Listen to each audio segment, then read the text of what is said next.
আমি এখন এসেছি আমার দিদি ঘরে। তো দিদি ঘরে কার্তিক পুজো হচ্ছে। তো দিদি ঘরে কার্তিক পুজো হচ্ছে, কার্তিক পুজোটা দেখো একবার।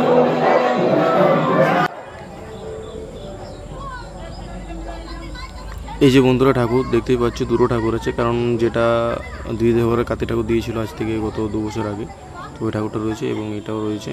এবারে দেখো কার্তিক ঠাকুর সাজিয়েছে এবং রাস্তাটা দেখো কত সুন্দর সাজিয়েছে, লোকজন ভিড় তো ভালোই হয়েছে। তো চলো।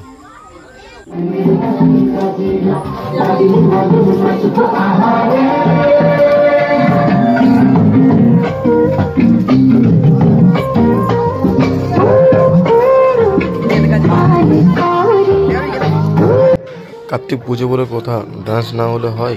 তো এখানে দিদি ওরা সবাই নাচানাচি করছে, আরও যারা ধরো সবাই এসেছে পুজো দেখতে তারাও নাচছে। চলো তো নাচটা একটু দেখো। আর কিছু কিছু বাচ্চা ছোটো ছোটো ভাগ্নে ওদেরকেও দেখাচ্ছে।